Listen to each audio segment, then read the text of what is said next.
Today, we're living in different, people are watching all over the world. You accept Islam. And when you accept Islam, you have to make certain changes in your life. Whether you accept Islam, meaning you took Shahada, you used to be Christian, Jewish, Hindu, agnostic, atheist, Buddhist, whatever you used to be, you became Muslim, there are going to be some changes in your life. Or you were Muslim, but you were asleep, and then Allah woke you up. And then the Islam inside you woke up. There are going to be certain changes in your life. Those changes are going to be very visible to your family and friends. You're going to sit in different company now. You're not going to enjoy the same old parties that you used to because you see certain things are not permissible in those parties. You're going to notice that the way you used to make money is not very good, so you're going to lose some business. You might even have to quit your job as a result.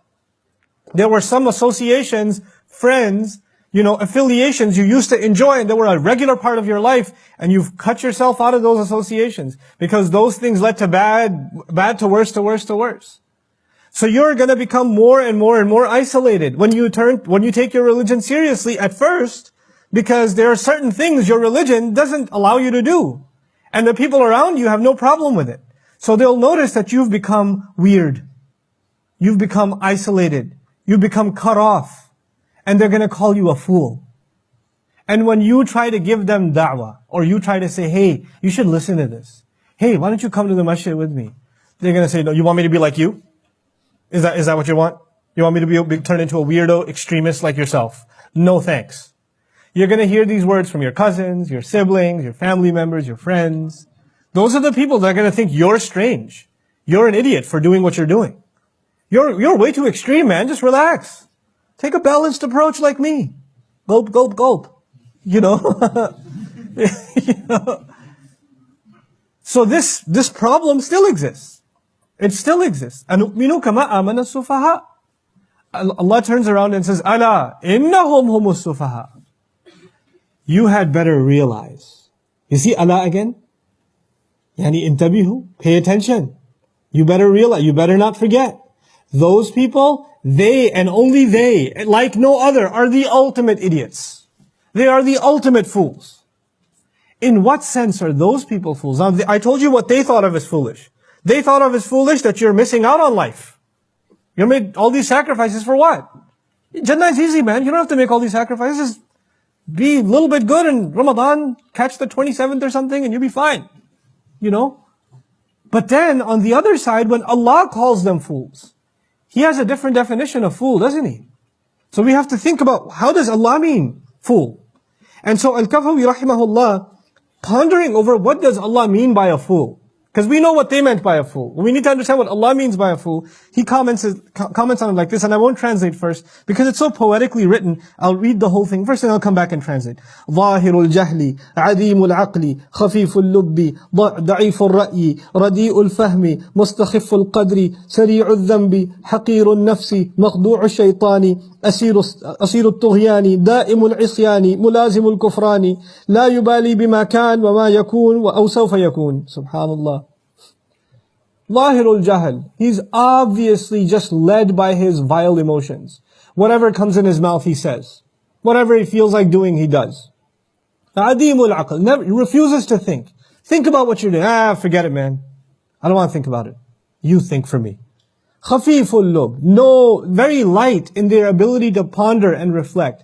When you drown your ears out with music and it's constantly pounding in your head, or your eyes are exhausted with episode after episode after episode, what time do you have left to think? Even when the screen is off, you're thinking about the next episode. You're not thinking about why you exist, or what your purpose is for like you don't, And those mindless beats are still pounding in your head as you're walking around. That's all that's going on in your head. It's taken over. Khafiful lub. They don't use this incredible thing Allah gave the human being, this mind. They've numbed this mind. It has its own kind of drugs. And like an addiction to entertainment is a drug by itself. That kills your ability to think.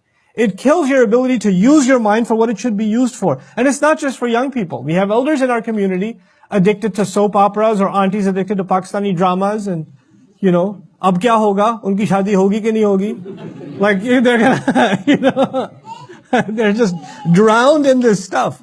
Da'ifur ra'yi. Weak in forming any opinion. I don't know, I'm not sure. Living a whole life of, I'm not sure, I don't know. Nothing's clear in life. Radi'ul fahmi. Just completely rejected in terms of understanding. In other words, they don't care to develop an understanding of anything. Mustakhiful qadr, and now they're less and less capable. Sari'ul dhanb, very quick to do sins though.